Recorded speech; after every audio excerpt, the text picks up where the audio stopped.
Nosso sonho é o Brasil.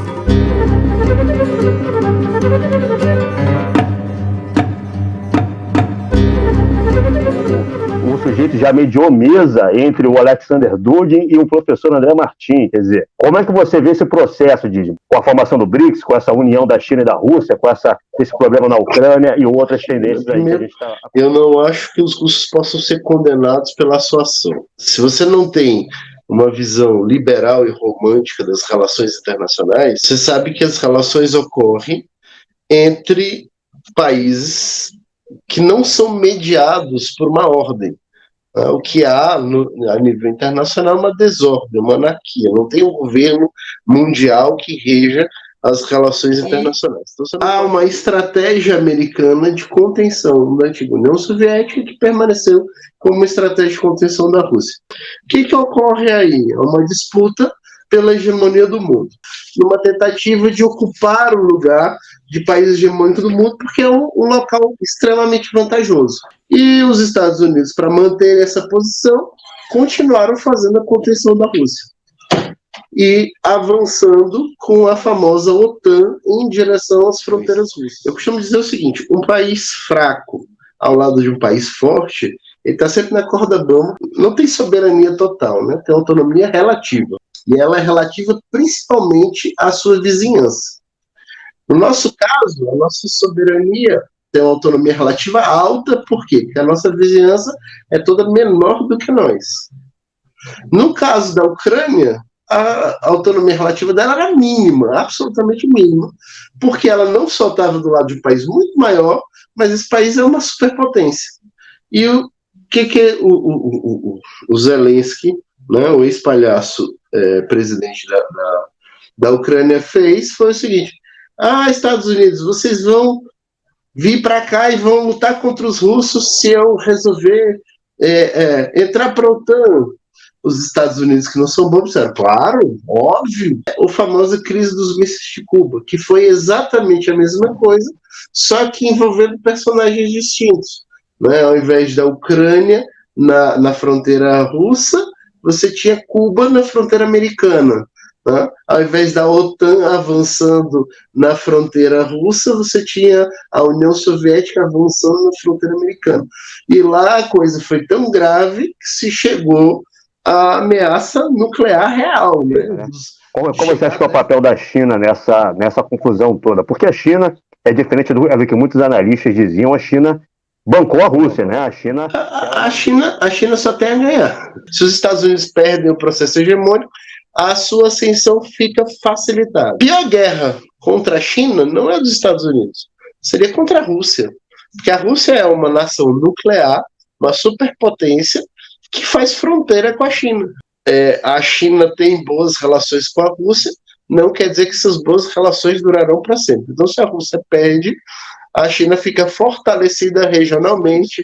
O que fica claro, posteriormente a isso, é que a hegemonia americana está completamente abalada, mas que não há ainda, né, nenhuma definição de qual será o país hegemônico. Esse tipo de domínio hegemônico do mundo que os Estados Unidos conseguiram, isso provavelmente nunca mais vai acontecer, né?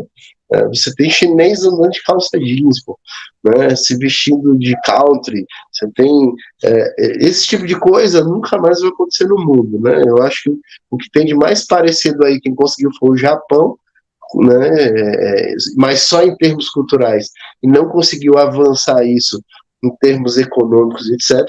Mas essa conversinha, por exemplo, de superação econômica da China em relação aos Estados Unidos, a gente ouviu isso há 20 anos atrás sobre o Japão, e não aconteceu. Pode ser, e os Estados Unidos têm capacidade intelectual, econômica, etc., para isso, que esse quadro se reverta. Mas hoje a hegemonia do mundo não tem um dono, não tem um proprietário. Como que tu avalia o papel do Brasil, né? Como que tu acha que o Brasil deve se posicionar, né, diante desse conflito, Didimo?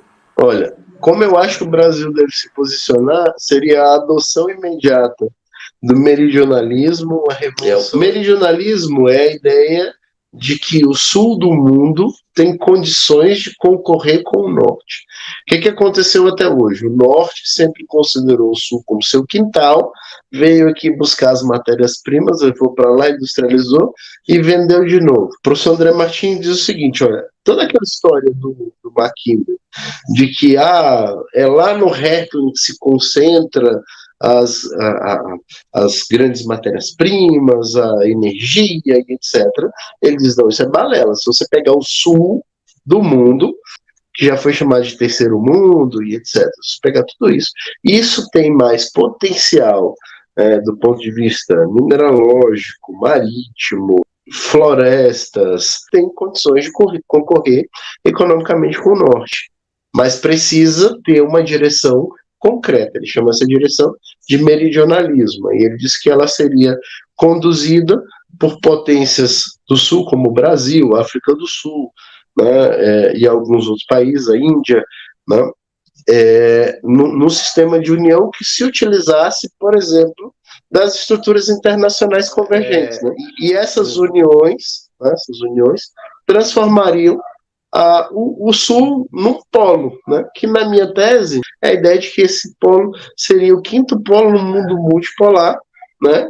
Congregado àqueles que o Dugin aponta no eurasianismo. O mundo teria 4 polos, eu digo não, 4 não, 5, né? 4 polos no norte, mais um polo sul gigantesco, com vários países que formassem uma única potência política. Para ser feito, precisa de um impulso interno, né? Eu chamo isso na minha tese de programas de transição, a transição de país fraco, desindustrializado, com pouca educação, para um país industrializado, ainda que com indústrias de médio porte, de meia tecnologia, mas com uma educação de melhor qualidade, etc. E se fizer esse programa de transição, o Brasil tem condições de liderar o Sul de tal maneira a fazer com que o meridionalismo funcione. Né? Eu achei extremamente positivo que o Brasil tivesse mantido uma política de semi-neutralidade. Por que semi-neutralidade?